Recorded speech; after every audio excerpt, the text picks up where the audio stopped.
नमस्कार मित्रांनो, आजच्या कथेचं नाव आहे तारकापूरच्या जंगलात. कथेचे लेखक आहेत नरेंद्र कुलकर्णी. कथेला आता सुरुवात करू.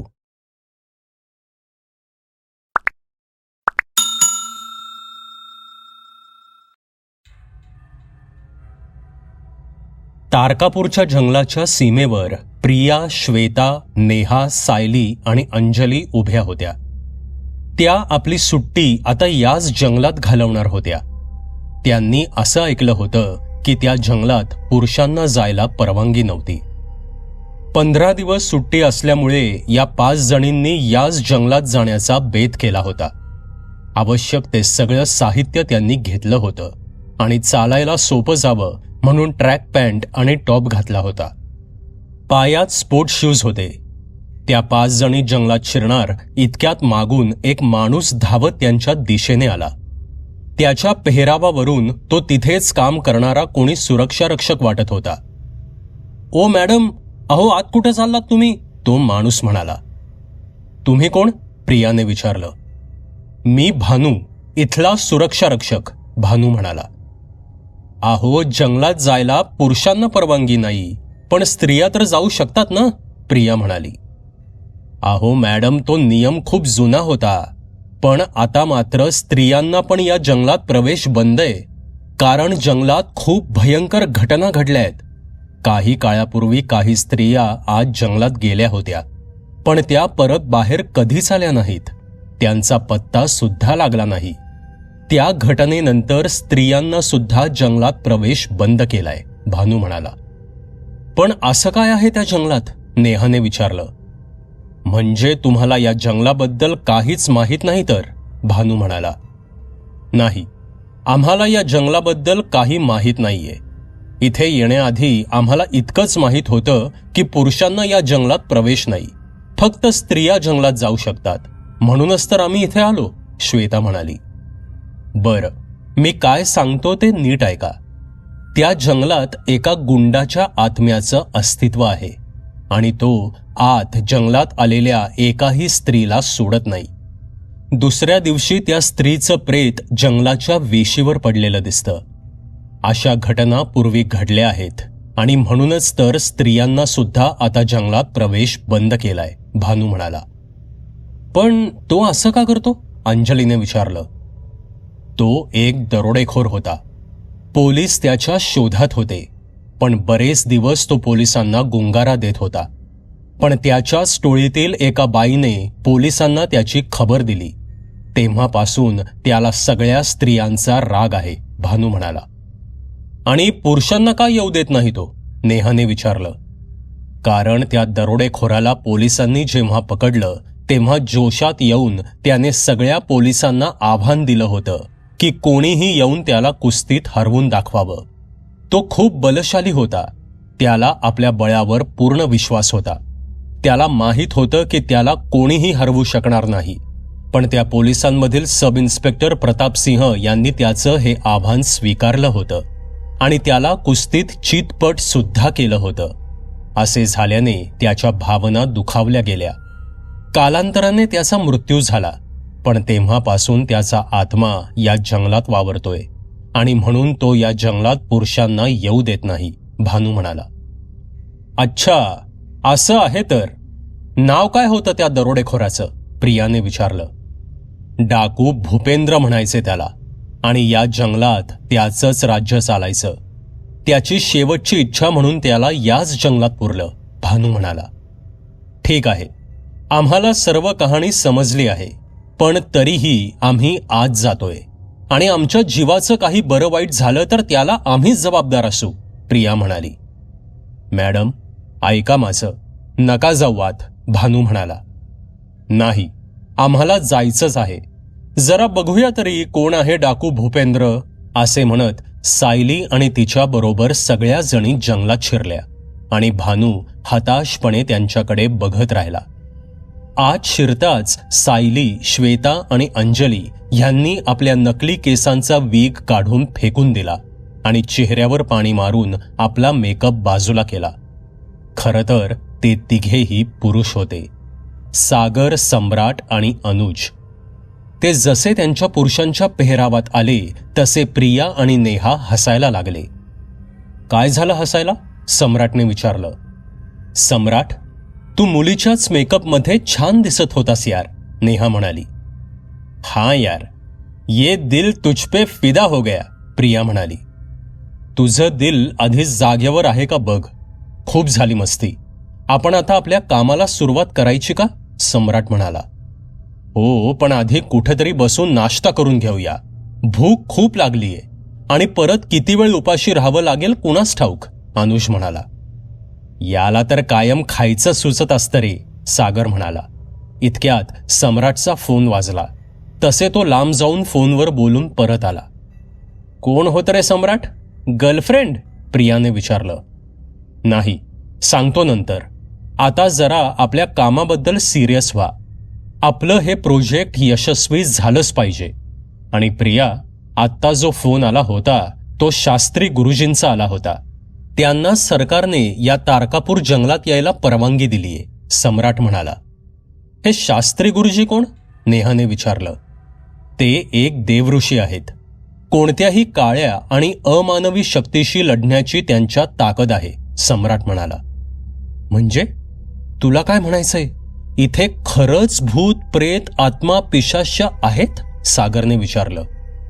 ते नक्की सांगता येणार नाही, पण हो, इथे अमानवी शक्तींचं अस्तित्व असण्याची शक्यता नाकारता येत नाही. म्हणूनच खबरदारी म्हणून आपण शास्त्री गुरुजींना बोलावलंय, सम्राट म्हणाला. अरे पण ते येईपर्यंत काय करायचं? अनुजने विचारलं. किती घाबरट आहे यार हा, प्रिया म्हणाली. तोच एक आर्त किंकाळी सगळ्यांना ऐकू आली. तसे सगळे सावध झाले आणि सगळे त्या किंकाळीच्या दिशेने जाऊ लागले. काहीच वेळात ते एका ठिकाणी आले जिथे त्यांना एका मुलीचं प्रेत पडलेलं दिसलं. त्या मुलीची अवस्था खूप वाईट झाली होती. तिचे डोळे बाहेर आले होते. अंगावरची त्वचा सोलून काढली होती. एकंदरीत मरण्यापूर्वी या तरुणीचे खूप हाल केले गेले होते हे सगळ्यांच्या लक्षात आलं. ते प्रेत आता सडायला लागलं होतं. ह्याचा अर्थ त्या मुलीचा मृत्यू कमीत कमी 8 दिवसांपूर्वी झाला होता. पण मग आत्ता कोण किंचाळलं? असे विचार सर्वांच्या मनात चमकून गेले. कोणालाच काहीच सुचत नव्हतं. घाबरून ते त्या प्रेतापासून लांब जाऊ लागले आणि अचानक त्या मुलीचं प्रेत उठून त्यांच्या मागे येऊ लागलं. त्या प्रेताच्या चालण्याच्या आवाजाने नेहाचं लक्ष मागे गेलं आणि ते भयंकर दृश्य पाहून नेहा जोरात किंचाळली. तसे सर्वांनी मागे वळून पाहिलं. ते प्रेत त्यांना बघून हसू लागलं. तसे सगळेच घाबरले. काय हवंय तुम्हाला? सम्राटने विचारलं. तुमचा जीव, ते प्रेत उद्गारलं. आमचा जीव घेऊन तुझा काय फायदा? सागर म्हणाला. मी काळ्या शक्तीची गुलाम आहे आणि मला 151 बळी त्याला अर्पण करायचे आहेत. मगच मला मुक्ती मिळणार आहे. इथे तुम्ही 5 जण आहात. जर मी तुमचा बळी दिला तर तुमच्या पश्चात मला फक्त एकाच बळीची आवश्यकता भासेल आणि तो एक बळी मिळवून मग मी मुक्त होईन, ते प्रेत म्हणालं. संधी साधून नेहा हळूच बाजूच्या झाडीत शिरली आणि झाडीतून वाट काढत ती एका दिशेने चालू लागली. इकडे सम्राटच्या मुठीत त्याच्या आईने दिलेला हनुमानाचा अंगारा होता. त्याने शिताफीने तो अंगारा त्या प्रेतावर फेकला. तसं प्रेत किंचाळत मागे सरकलं. मूर्खा, सगळ्या अंगारा आत्ताच संपवलास तू. आता तुम्ही पुढे काय करणार? पुढे माझ्यापेक्षाही भयानक काळ्या शक्ती तुमची वाट बघतायत. आता तुमचं इथून सही सलामत परत जाणं अशक्य आहे, असे म्हणत ते प्रेत पुन्हा निश्चित पडलं आणि सर्वांनी सुटकेचा निश्वास सोडला. अरे, नेहा कुठे गेली? अनुज म्हणाला. अरे हो, खरंच की, नेहा कुठे गायब झाली? प्रिया म्हणाली. अरे असेल इथेच कुठेतरी, घाबरून लपून बसली असेल इथेच कुठेतरी, सागर म्हणाला. नाही, नेहा घाबरणारी नाही. नक्कीच काहीतरी घडलंय. नक्कीच तिच्या सोबत काहीतरी झालंय. आपल्याला तिला शोधून काढायला हवं, सम्राट म्हणाला. ती प्रेत आत्मा बरोबर म्हणत होती. पुढे अजून खूप सारी संकटं असतील. त्या काळ्या शक्तीने आपली ताकद दाखवून दिलीये. नेहाला गायब करून तिनं आपलं अस्तित्व दाखवून दिलंय. तुम्हीच नेहाला शोधा, मी तर चाललो परत, असे म्हणत अनुज मागे वळाला आणि इतक्यात एक आवाज त्यांच्या कानावर पडला. आता वेळ निघून गेली आहे. आता कोणीही इथून माघारी जाऊ शकत नाही. तुम्ही सगळेजण आता त्या काळ्या शक्तीचे गुलाम होणार आहात. असे म्हणत एक विकट हास्याचा आवाज त्या वातावरणात घुमला. इकडे नेहा झाडीतून वाट काढत पुढे चालली होती. काहीच अंतरावर तिला समोर एक झोपडी दिसली. तिला आता तहान लागल्याची जाणीव झाली होती. ती पाणी मागण्यासाठी झोपडीत गेली. त्या झोपडीत एक म्हातारी होती आणि त्याचबरोबर 7-8 मुली सुद्धा त्या झोपडीत होत्या. नेहा आत आलेली बघून त्या म्हातारीने नेहाकडे एक गूढ नजर टाकली आणि ती म्हातारी कुत्सितपणे हसली. आजी, पाणी मिळेल का प्यायला? नेहाने विचारलं. या महाराणी, बसा, म्हातारी म्हणाली. मी महाराणी? नाही, माझं नाव नेहा आहे. मी कोणी महाराणी नाही, नेहा म्हणाली. इतक्यात त्यातील काही मुलींनी झोपडीतील एका खोलीतून एक सिंहासन आणलं आणि नेहाला त्यावर बसवलं. एका भांड्यात पेय आणून त्यांनी ते नेहाच्या समोर धरलं. ते दिसायला पाण्यासारखंच होतं. नेहा ते पेय पिऊ लागली, पण तिला ते पेय फारसं आवडलं नाही.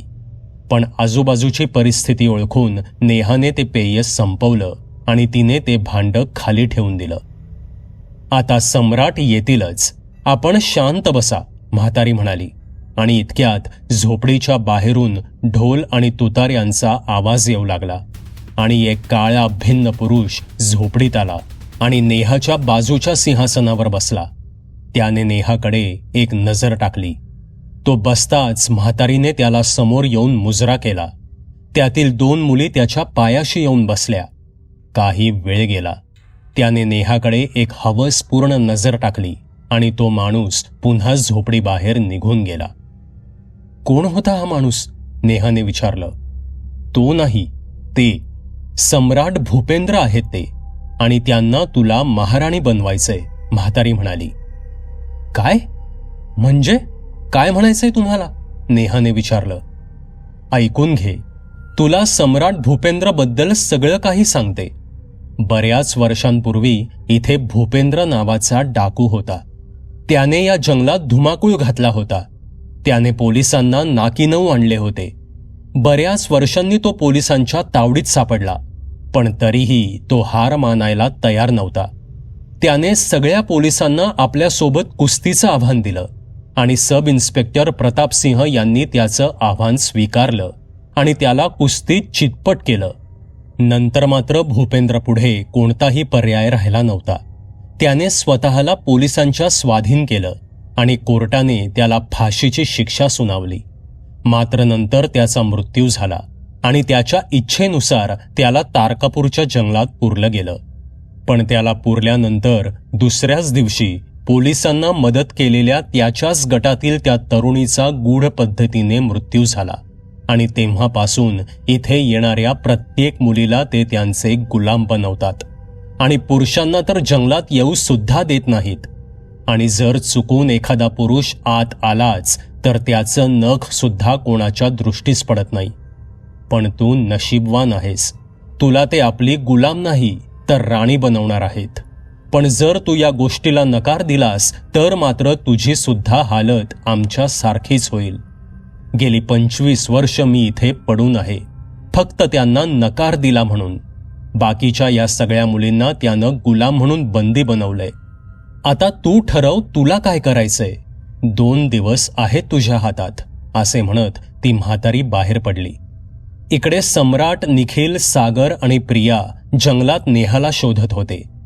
नेहा अचानक गायब झाल्यामुळे सगळेजण घाबरले होते. सम्राट, अरे काय झालं तुझ्या त्या गुरुजींचं?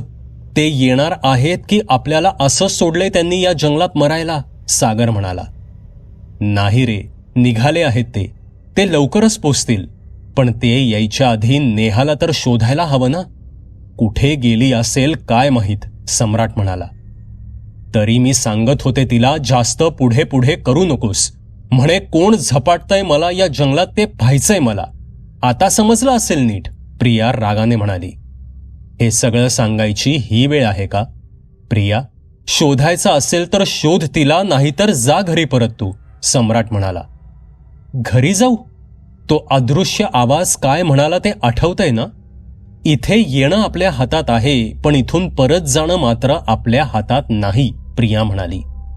प्रिया हे वाक्य बोलली तोच हवेतून एक हिडीस हसण्याचा आवाज आला.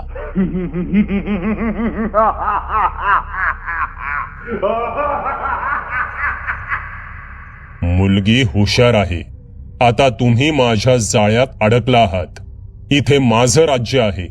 इथे देव सुद्धा तुम्हाला वाचवू शकत नाही, कारण इथला देव मी आहे. आणि ती तुमची मैत्रीण जिला तुम्ही शोधत आहात, ती आता या जंगलाची राणी होणार आहे. पण मला एक प्रश्न पडलाय. पुरुषांना या जंगलात यायला बंदी असताना सुद्धा तुम्ही तिघे मुळात आत आलात तरी कसे? बाहेरच्या लोकांनी तुम्हाला काही सांगितलं नाही? तो आवाज म्हणाला. सांगितलं, सगळं सांगितलं. आम्हाला त्यांनी सांगितलं की पुरुषांना घाबरणाऱ्या भूपेंद्रचा या जंगलात वावर आहे, त्यामुळे पुरुषांना आत सोडत नाहीत, सम्राट म्हणाला. मी पुरुषांना घाबरतो? अरे, उलट पुरुष मला घाबरतात, तो आवाज म्हणाला. नाही ना घाबरत? मग असं लपून का बोलतोयस? हिम्मत असेल तर समोर येऊन बोल की, सम्राट म्हणाला. येईन लवकरच, इतके बोलून तो आवाज यायचा थांबला आणि अचानक प्रिया हवेत आधांतरी उचलली गेली. तसे प्रिया किंचाळली. सगळे प्रियाला पुन्हा खाली ओढायचा प्रयत्न करू लागले, पण प्रिया सुद्धा त्यांच्यापासून दूर जात हवेतच नाहीशी झाली. सम्राट, अरे आता काय करायचं? आधी नेहा आणि आता प्रिया सुद्धा बेपत्ता झाली, सागर म्हणाला. सागर, आपल्याला याच सगळ्या वाईट शक्तींना संपवायचंय, सम्राट म्हणाला. आणि इतक्यात हवेतून एक वाऱ्याचा झोत आला आणि त्या हवेच्या जोराने तिघेही जंगलाच्या बाहेर फेकले गेले आणि हवेतून पुन्हा एक आवाज घुमला. सांगितलं होतं ना पुरुषांना या जंगलात प्रवेश नाही. का आलात जंगलात? मुलीचं रूप घेऊन आत यायला लाज वाटली नाही का? आता भोगा आपल्या कर्माची फळं. त्या 2 मुली माझ्या तावडीत आहेत आणि तुम्ही आता माझ्या हद्दीत येऊ शकणार नाही. आणि नेहाला तर मी माझी राणी बनवणार आहे आणि प्रियाला गुलाम. आता जा इथून तुम्ही, नाहीतर जीवाला मुकाल. आणि इतक्यात हरिओम असा जयघोष त्यांच्या कानावर पडला. शास्त्री गुरुजी कृष्णासोबत तिथे आले होते. तसे पुन्हा हवेतून तो आवाज आला. काय रे म्हाताऱ्या, तू आलास का या सगळ्यांना वाचवायला? यावर शास्त्री गुरुजींनी काहीही न बोलता हातातल्या पिशवीमधील बुक्का हवेत उधळला आणि ते आत जंगलात प्रवेश करू लागले. पण 2 पावलं आत टाकताच ते पुन्हा बाहेर फेकले गेले आणि हवेतून एक विकट हास्य सगळ्यांच्या कानावर पडलं.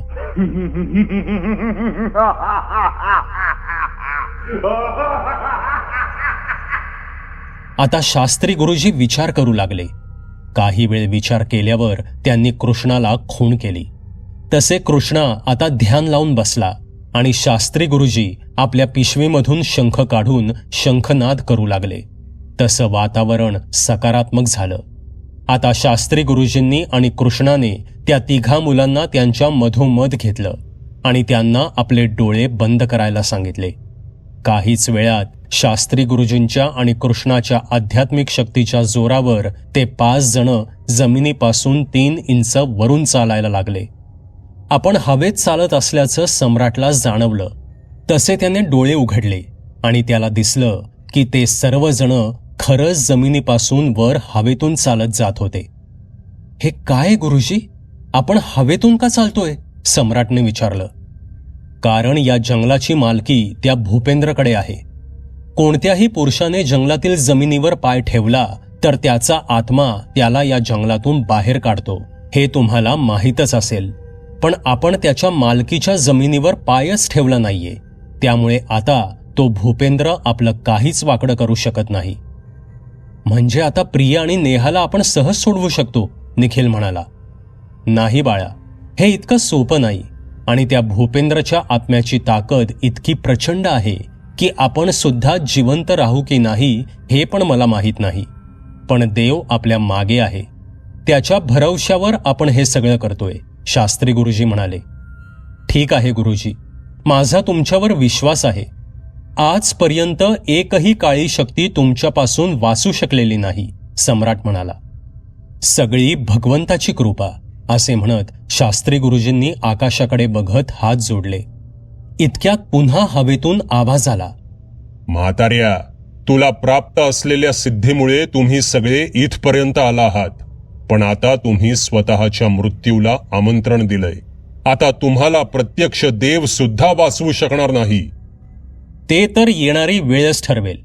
तू मुकाट्याने त्या 2 मुलींना सोडून दे, नाहीतर तुझा अंत निश्चित आहे, शास्त्री गुरुजी म्हणाले. यावर अंधारातून एक गुरगुर सगळ्यांना ऐकू आली. आता सगळं वातावरण पुन्हा काळवंडून गेलं. प्रिया आणि नेहाला शोधायचं महत्वाचं काम अजूनही बाकी होतं, आणि आता संध्याकाळ होऊ लागल्यामुळे त्या काळ्या शक्तीची ताकद खूप प्रचंड वाढणार होती. आणि इकडे जर त्या 5 जणांचा पाय जमिनीवर पडला तर सर्वजण जंगलाच्या हद्दीतून पुन्हा बाहेर ढकलले जाण्याची शक्यता होती. शास्त्री गुरुजींच्या आध्यात्मिक शक्तीला सुद्धा मर्यादा होत्या. रात्रभर हवेत उभं राहणं कोणालाच जमणार नव्हतं. यावर आता कृष्णाने उपाय काढला. त्याने सगळ्यांना झाडावर मुक्काम करण्याचा सल्ला दिला. एका उंच झाडावर शास्त्री गुरुजी, कृष्णा, सम्राट, सागर आणि निखिल बसले. आजची रात्र त्यांना झाडावरच काढावी लागणार होती. गुरुजी, काय वाटतं तुम्हाला? या काळ्या शक्तीचा नाश आपल्याला करता येईल? सम्राटने विचारलं. सम्राट, आपल्याला वाटतं तितकं हे काम सोपं नाही. सगळ्यात आधी त्या भूपेंद्रच्या गुरुला, म्हणजेच त्या काळ्या मांत्रिकाला संपवावं लागेल. त्यांना संपवलं की भूपेंद्रची अर्धी ताकद संपेल. पण आपल्याला त्या मांत्रिकाचा शोध घ्यावा लागणार आहे, आणि त्या मांत्रिकाविरुद्ध आपल्याला एकत्र लढायला लागेल. कोणा एकट्याने त्याला हरवणं शक्य नाही, शास्त्री गुरुजी म्हणाले. त्यांचं बोलणं संपलं आणि अगदी बरोबर असा आवाज त्यांच्या शेजारून आला. त्यांच्या शेजारी एक बाई बसली होती. तिचा सर्व चेहरा पांढरा पडला होता. डोळे लाल झाले होते. दातांचे सुळे बाहेर आले होते. तिचं हे रूप बघून सगळेच दचकले. शास्त्री गुरुजींनी गळ्यातलं रुद्राक्ष तिच्या समोर धरलं, पण त्याचा तिच्यावर काहीही परिणाम झाला नाही. उलट तिने रुद्राक्षाला नमस्कार केला. तसे सर्वांना लक्षात आलं की ती कोणी वाईट शक्ती नाही. देवी, कोण आहात तुम्ही? शास्त्री गुरुजींनी विचारलं.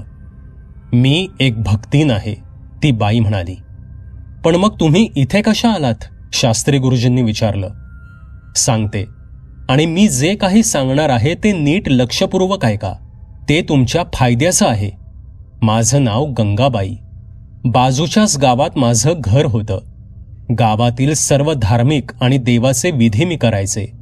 शिवाय कोणाला झपाटलं तर मी त्या काळ्या शक्तीपासून त्याला मुक्त देखील करायचे.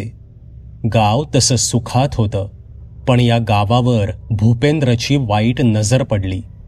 तो रोज एका मुलीला संमोहित करून या जंगलात बोलवायचा आणि तिला आपली दासी बनवायचा. मग गावातल्या पाटलांनी मला त्या भूपेंद्रचा बंदोबस्त करायची विनंती केली, आणि गावासाठी मी ही कामगिरी हातात घेतली. मग मी एके दिवशी त्या भूपेंद्रला आव्हान केलं आणि त्या जंगलात गेले. मी स्त्री असल्यामुळे त्याच्या जंगलात मी प्रवेश करू शकत होते. त्या सगळ्या मुलींना त्यानं कुठं लपवून ठेवलंय हे मला शोधावं लागणार होतं, आणि मी माझ्या सिद्धीने ती जागा शोधून काढली देखील. मी त्या खोलीत गेले. तिथं 25 मुली बंदिस्त होत्या, आणि एका सिंहासनावर राजाच्या थाटात भूपेंद्र बसला होता. पण मी मुलींना सोडवायला आलेले बघून तो चवताळला. माझं आणि त्याचं युद्ध सुरू झालं. त्याच्या कुठल्याच शक्तीचा माझ्यावर प्रभाव पडत नव्हता. ते पाहून सगळ्या मुलींना माझ्या रूपात एक आशेचा किरण दिसू लागला. पण इतक्यात दिवस मावळला आणि रात्र झाली, आणि त्यामुळे भूपेंद्रची ताकद वाढली. त्यामुळे मी माघार घेण्यात शहाणपणा समजला. पुढील दिवशी सकाळी येऊन याचा कायमचा बंदोबस्त करायचा असा विचार करून मी बाहेर पडले, कारण दिवसा त्याची ताकद कमी होणार होती. मी ती रात्र एका झाडावरच जागून काढली. पण भूपेंद्रने मला शोधायचा प्रयत्न केला नाही याचं मला आश्चर्य वाटलं आणि कदाचित तिथून निघून जाणं हीच माझी सगळ्यात मोठी चूक होती. कारण त्याला मरण रात्रीच आहे. दिवसा कोणीही त्याला मारू शकत नाही आणि दिवसा जेव्हा मी त्याच्याशी सामना करायला गेले तेव्हा त्याचे गुरु म्हणजेच तो काळा मांत्रिक सुद्धा त्याच्या सोबत होता. त्या दोघांच्या शक्तीपुढे माझा निभाव लागला नाही आणि त्यांनी मला ठार मारलं. पण माझ्यातल्या सकारात्मक ऊर्जेमुळे मला गुलाम करणं त्यांना जमलं नाही. पण त्या 25 मुली मात्र कैदेतच राहिल्या. नंतर त्यांना सोडवण्याचा प्रयत्न सुद्धा झाला नाही. इतके बोलून ती बाई बोलायची थांबली. देवी, आम्हाला त्यांचा नाश करण्याचा मार्ग सांगा, शास्त्री गुरुजी म्हणाले. नक्कीच गुरुजी. भूपेंद्रला दिवसा मरण नाही आणि त्या मांत्रिकाला रात्री मरण नाही. त्यामुळे ते एकमेकांची ढाल बनतात. दिवसा भूपेंद्र त्या मांत्रिकाला वाचवतो आणि रात्री तो मांत्रिक भूपेंद्रला वाचवतो. यावर उपाय म्हणजे त्या दोघांना एकमेकांना मदत करून न देणं. दोघांनाही वेगवेगळ्या ठिकाणी गुंतवून ठेवणं हा एकच पर्याय आहे. यापेक्षा जास्त मी तुमची मदत करू शकत नाही, ती बाई म्हणाली. हरकत नाही देवी, तुम्ही आम्हाला दरवाजापर्यंत आणून सोडलंय. पुढचं आम्ही बघून घेऊ, शास्त्री गुरुजी म्हणाले. गुरुजी, त्यांचा नाश करून त्या मुलींना मुक्त करा आणि मला सुद्धा मुक्ती द्या, ती बाई म्हणाली. नक्कीच, हे कार्य संपन्न करून आम्ही तुम्हाला मुक्ती देऊ, शास्त्री गुरुजी म्हणाले. हे ऐकून ती बाई समाधानाने हसली आणि तिथून अदृश्य झाली. आता शास्त्री गुरुजी बोलू लागले. आता आपल्याला आपले 2 गट करावे लागणार आहेत. एक गट भूपेंद्रला फक्त अडवून ठेवेल कारण दिवसा त्याला मरण नाही आणि दुसरा गट त्या काळ्या मांत्रिकाला संपवेल. एक गट कृष्ण आणि सम्राटचा असेल तर दुसरा मी, निखिल आणि सागरचा असेल. कृष्णा आणि सम्राट भूपेंद्रला अडवून धरतील तर आम्ही त्या मांत्रिकाला संपवायला जाऊ. आता थोडा वेळ आराम करा. सूर्योदय होताच आपण निघायचंय. गुरुजींच्या त्या बोलण्यावर सगळ्यांनी त्या अवस्थेत सुद्धा डोळे बंद केले. काही वेळ गेला आणि त्यांना सूर्योदय होत असल्याची चाहूल लागली. तसे सगळे जागे झाले आणि आपापल्या कामाला निघाले. मांत्रिकाचं वास्तव्य एका गुहेत होतं. तिथे पूर्ण अंधार असायचा. शास्त्री गुरुजी, निखिल आणि सागर तिथे पोचले. पण गुहेच्या जवळ जाताच त्यांच्यावर आकाशातून दगडांचा वर्षाव होऊ लागला आणि अचानक एक हात निखिलचा पाय पकडून त्याला फरफटत गुहेत नेऊ लागला. तसा निखिल किंचाळला, पण लगेचच शास्त्री गुरुजींनी त्यांच्याकडील शंख फुंकला. तसे वातावरण बदललं आणि तिथे थोडा प्रकाश पडला. त्या प्रकाशामुळे तो मांत्रिक संतापला आणि त्याने आपले आघोरी मंत्र सुरू केले. अचानक एक वादळ आलं आणि त्या वादळामुळे शास्त्री गुरुजी हवेत उचलले गेले आणि त्यांचं डोकं एका मोठ्या दगडावर आदळलं. हवेतच मांत्रिकाचा चेहरा गुरुजींना दिसला. तो मांत्रिक हसत होता. दुसऱ्या क्षणाला मांत्रिकाने सागरला ओढत आपल्या गुहेत नेलं. डोक्याला मार लागल्यामुळे गुरुजींची शुद्ध हरपली होती. इकडे कृष्णाने आता भूपेंद्रला आव्हान दिलं होतं. पण दिवसा मरण नसल्यामुळे भूपेंद्र आपल्याच नादात होता. पण शास्त्री गुरुजींच्या डावपेचाची त्याला खबर नव्हती. भूपेंद्रने आपल्या मंत्रशक्तीने कृष्णा आणि सम्राटच्या भोवती एक मंडल केलं. त्यांच्या भोवती आग पसरली. त्या आगीच्या भोवती त्याचे अनुयायी बिभत्सपणे ओरडत नाचत होते आणि आपली लांब नखं कृष्णाला आणि सम्राटला टोचत होते. पण काहीच वेळात कृष्णाने आपल्या मंत्रशक्तीने ते मंडल तोडण्यात यश मिळवलं. आता भूपेंद्रच्या अनुयायांनी कृष्णाला घेरलं. अंगातून रक्त गेल्यामुळे सम्राट बेशुद्ध झाला होता. आता कृष्णा एकटा सगळ्या अनुयायांशी लढत होता आणि भूपेंद्र मात्र सिंहासनावर बसून फक्त मजा बघत होता. इकडे काही वेळातच गुरुजींना शुद्ध आली आणि ते भानावर आले. मोठ्या कष्टाने उठून त्यांनी गुहेच्या दिशेने पावले टाकायला सुरुवात केली. गुरुजी मेले असा समज होऊन तो मांत्रिक बेसावध होता. गुरुजींनी गुहेत प्रवेश केला तेव्हा एक होम चालू होता आणि त्यावर सागर आणि निखिलला उलटं लटकवलं होतं. त्या दोघांचंही तोंड काळं करण्यात आलं होतं. इतक्यात गुरुजींनी त्यांच्या जवळील बॅटरीच्या साह्याने मांत्रिकाच्या तोंडावर प्रकाश टाकला. तसा मांत्रिक दचकला. गुरुजींना जिवंत पाहून तो आश्चर्यचकित झाला. म्हाताऱ्या, तुझ्या नशिबात देवीचा बळी म्हणूनच मरण आहे बघ. आणि तसाही मला एक बळी कमी पडत होता. बरं झालं तू आलास, मांत्रिक म्हणाला.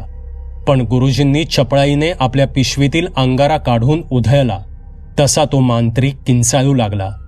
ती संधी साधून गुरुजींनी निखिल आणि सागरला सोडवलं आणि त्यांना चपळाईने बॅटरी देत त्या बॅटरी लावायला सांगितल्या. आता 3 बॅटऱ्यांच्या प्रकाशामुळे मांत्रिकाची शक्ती कमी झाली. तो आता भूपेंद्रच्या मदतीची वाट बघू लागला. पण भूपेंद्रला कृष्णाने अडवून ठेवलं होतं. त्यामुळे भूपेंद्रला तिथून हलता येत नव्हतं. इकडे आता गुरुजींनी होम सुरू केला आणि त्यांच्या शक्तिशाली मंत्रघोषामुळे त्या मांत्रिकाची शक्ती कमी कमी होत गेली. काही वेळ गेला आणि सगळ्यात शेवटी एक आर्त किंकाळी त्या वातावरणात घुमली. त्या मांत्रिकाची राख झाली आणि गुहेत सर्वत्र प्रकाश पसरला. ते दृश्य पाहून गुरुजी प्रसन्नपणे हसले, कारण त्यांची पहिली मोहीम यशस्वी झाली होती. आता ते लगबगीने भूपेंद्रकडे निघाले. आता संध्याकाळ उलटून रात्र होत आली होती. जसजशी रात्र होऊ लागली तसा भूपेंद्र मांत्रिकाच्या मदतीची वाट बघू लागला. पण रात्रीच त्याची ताकद खूप प्रमाणात वाढली होती. दिवसभर त्याचा सामना करून कृष्णा थकून गेला होता, पण त्याने अजूनही भूपेंद्रला रोखून धरलं होतं. पण आता भूपेंद्रच्या वाढत्या शक्तीपुढे त्याचा निभाव लागेनासा झाला आणि त्याची सगळी ताकद क्षीण होऊन तो खाली बसला.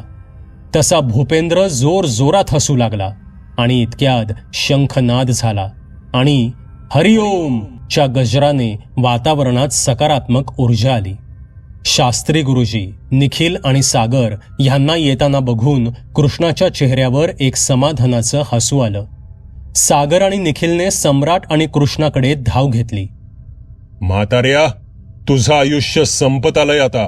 माझे गुरु आले की तुझा खेळ संपणार आहे, भूपेंद्र म्हणाला. मूर्ख माणसा, तुझ्या गुरूंचा खेळ संपवूनच मी तुझ्या संचाराला आलो आहे. आता बऱ्या बोलानं सगळ्या मुलींना मुक्त कर, शास्त्री गुरुजी म्हणाले. काय? माझ्या गुरूंना तू नष्ट केलंस? शक्य नाही हे, भूपेंद्र म्हणाला. मग ते अजून का आले नाही तुझ्या मदतीला? दिवसा तू त्यांच्या मदतीला येऊ नयेस म्हणून तर कृष्णाला तुला रोखून धरायला मी इथे पाठवलं होतं, शास्त्री गुरुजी म्हणाले. इतका मोठा धोका, तरीही तू वाचशील असं तुला वाटतं? मी तुला मारून माझ्या गुरूंचा बदला घेईन, असे म्हणत भूपेंद्रने आघोरी मंत्रपाठाला सुरुवात केली.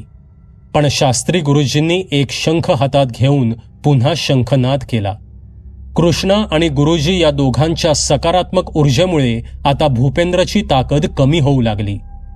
कृष्णा, तुम्ही सगळे त्या मुलींना सोडवून इथे आणा, मी याच्याकडे बघतो, असे म्हणत गुरुजींनी डोळे बंद करून शक्तिशाली मंत्रपठण सुरू केलं. तसे त्यांच्या भोवती एक तेजाचं वलय निर्माण झालं. भूपेंद्रची कोणतीही शक्ती त्या वलयाला भेदू शकत नव्हती. मंत्रघोष संपताच गुरुजींच्या हातात एक त्रिशूळ आला आणि तेच त्रिशूळ त्यांनी भूपेंद्रच्या दिशेनं फेकलं. तसा त्या त्रिशूळाने भूपेंद्रच्या छातीचा वेध घेतला आणि भूपेंद्र खाली कोसळला. तोपर्यंत कृष्णा, प्रिया, नेहा आणि इतर सगळ्या मुलींना घेऊन आला. गुरुजींनी त्या बाईच्या आत्म्याला नमन करून तिला सुद्धा मुक्ती दिली आणि अखेर सगळ्या मुली आणि तारकापूरचं जंगल त्या भयंकर प्रेतात्म्यांच्या आणि त्या काळ्या शक्तींच्या तावडीतून कायमचं मुक्त झालं. मित्रांनो, ही भयकथा तुम्हाला कशी वाटली ते कॉमेंटमध्ये नक्की सांगा. पुन्हा भेटूयात अशाच एका भयकथेसोबत. धन्यवाद. सबस्क्राईब करा एटी स्टोरी टेलर चॅनलला आणि बेल आयकन दाबून ऑलवर क्लिक करा आमचे व्हिडिओज सगळ्यात आधी बघण्यासाठी.